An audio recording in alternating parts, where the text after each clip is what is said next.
Hey everyone, hope you're doing well. I wanted to make a video explaining how to boss for profit. This was as part of a poll that I conducted, the number one thing people wanted to know about. How do you take advantage of the build that I put out for the self-kill explosive trap Trickster and turn that into currency? And in this video, I'm going to do my best to explain how to invitation farm efficiently and for maximum profit, how to run things like Uber Shaper, Uber Cortex, and Fear Lapse, and then sell carries to make a little extra profit on the side. Let's start with invitations. One thing I do in order to efficiently run the maps, the goal is to get to the end of the map and to trigger the boss animation sequence as fast as possible. Or in the case of the Shaper Guardians, you just want to get to the boss as fast as possible. And the way that I do that, and this is this is pre-Mage Blood. Quick edit. The reason I'm talking about these flasks is that these flasks would not be great mapping flasks, and that's because they only last for a short duration. However, they're really high powered, and I'm taking advantage of the really high powered short duration in order to boost us to the map boss as fast as possible. So I use a phasing flask with increased duration, and this increased duration, because I can use this flask twice, means I will have phasing up for 30 seconds if I use this flask 2 times. I use a onslaught flask. This onslaught flask does nothing for me DPS wise. It just provides onslaught, which is extra speed, and then the increased effect makes you go faster. I use for an onslaught flask an increased maximum charges roll, and that is important because it allows me to use the flask twice. If I don't have that, I can only use the flask once, and it sort of halves its utility. And then the other is a sort of normal Quicksilver Flask. Now you want one of your suffixes to be movement speed. I have attack speed on here because I use Leap Slam a lot, and attack speed is very helpful. And then I'm using the Enkindling Orbs to give them all increased effect or increased duration where appropriate. Now these 3 sets of Flask give me almost 400% movement speed and phasing, and last the entire amount of time that I need to run almost any map. So we'll get into rolling maps next, but basically the goal is have as much movement speed as possible, ignore all mechanics except for getting to the boss, and then sprint to the boss. And if you do this and you have enough DPS, you can pretty efficiently run an invitation like a Twisted Lap in 6.5 minutes, no problem.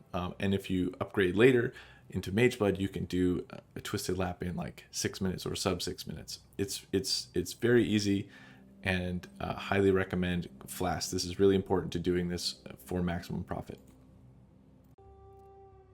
Okay, let's say you want to run Twisted Invites. The best way to do this is to take maps that are not corrupted.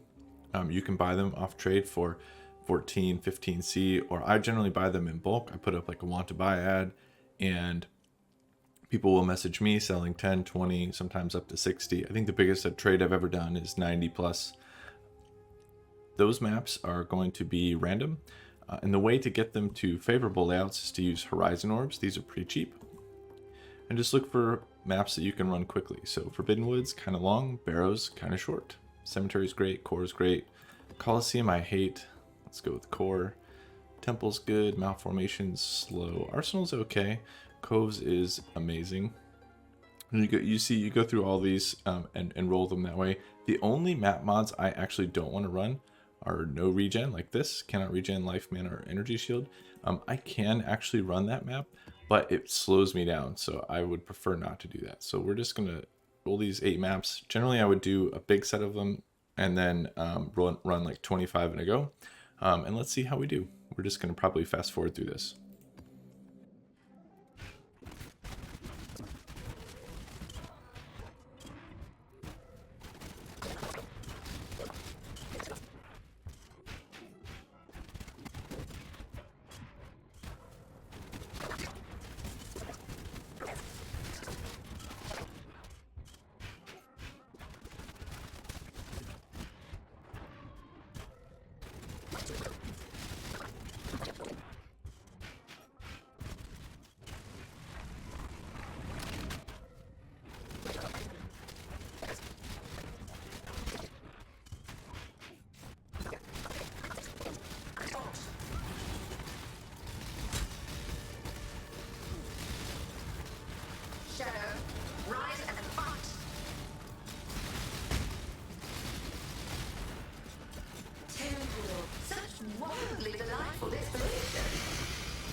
Okay, so we're done with that lap. That was pretty straightforward.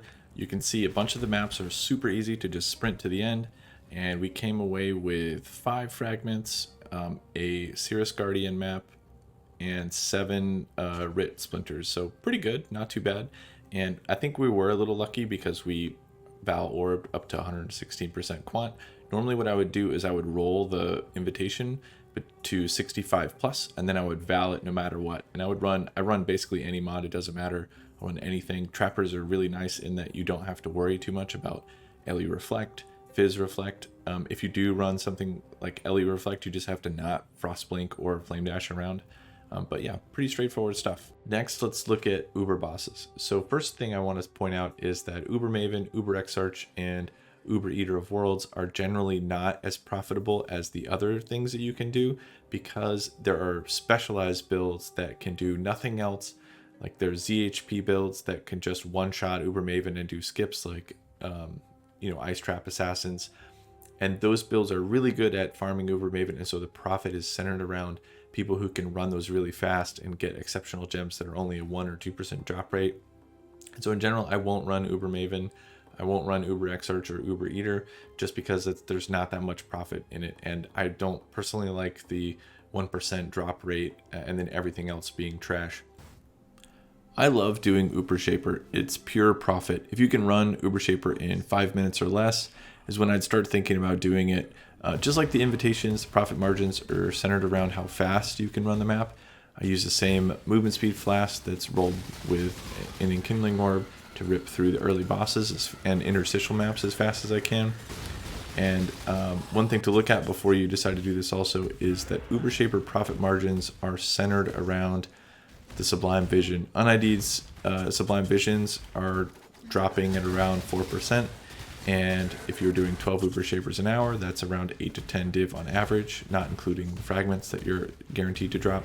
Shaper frags are selling, just for the map, are selling for 40C, and the fragments themselves are selling for 70 or 80C. So as long as you don't brick the map, it's guaranteed profit.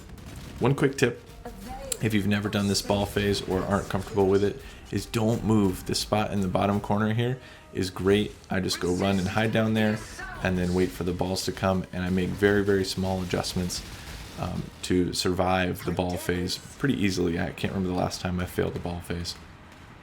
The other thing that I would like to point out is that this is a Maven witnessed Uber Shaper, which is considerably harder than a normal Uber Shaper. So if you are just getting into this or not sure where your DPS is at or your survivability is at, I would absolutely avoid Maven until you are comfortable doing Uber Shaper by itself, because an extra Maven duplicate or her constantly healing, if you don't have something like Frostbomb or the Mark Mastery for no regen, makes it much more difficult.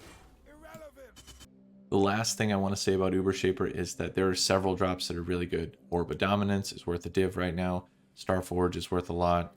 You can get Shaper's Touch gloves, and you should always ID them and then corrupt them. If you corrupt LE Weakness on it, they sell for 2 div. There are a number of other good corruptions, specifically for the Manabon Hierophant build. They love Shaper's Touch. And obviously Sublime Vision and the fragments themselves make Shaper and Uber Shaper pure profit every time you run it. There's no way to lose currency so long as you don't break the map. For Uber Cortex, there's not a ton to talk about, but I will say that having a phasing flask and just sprinting to the end is best, since they've nerfed synth drops. It no longer makes a lot of sense to just empty the map unless you're really hurting for currency. The other thing I'll say is that a lightning damage flask can be helpful if you're having survivability problems.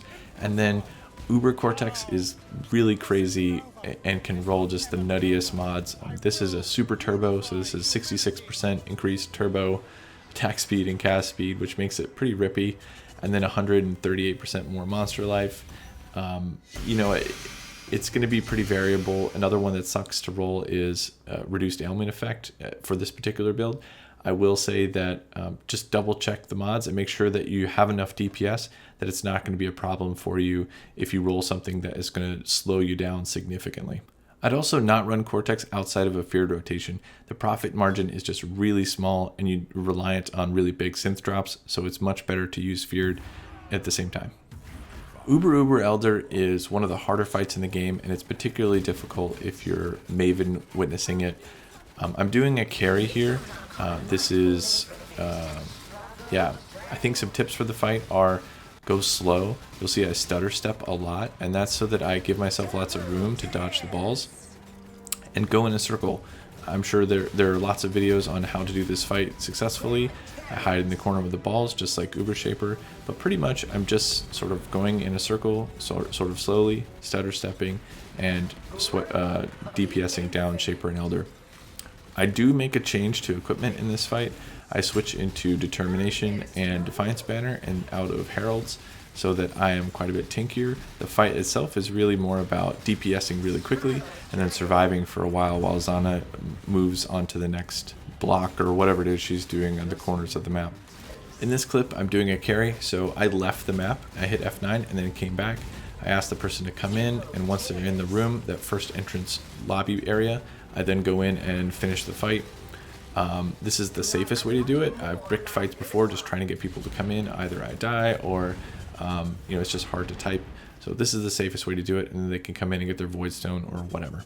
The Feared is some of the best profit you can make in PoE. However, it's somewhat conditional. So you want to be running the Feared as soon as possible. The majority of the profit available in the Feared comes in the first week, and then there's still some profit in the second week, and then the third week on, it generally is a little bit more RNG. You're sort of hoping for a really good synth base from Uber Cortex, perhaps.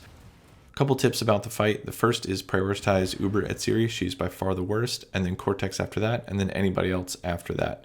Now I tend to roll these as hard as I can. I don't mind using a few ports because the rewards are worth it. This one's particularly bad because it has 40% reduced crit. I am a crit build. It has 40% Ele res. I am an elemental damage build, and enfeeble. Now it's really difficult unless you're shopping on trade for valid invitations in order to get something that is comfortable to roll with a really high quant. So I just roll with it. If I die, that's fine. As long as I'm not at risk of bricking the invitation, that's completely fine. I did use 2 ports in this fight. I'll show you the end of it because I don't have any more content to talk about, and I want to show you at least the end of the fight. But yeah, that's my quick primer into Uber bossing and profit farming for 321. I hope this was helpful, and we'll catch you in the next video. Take care.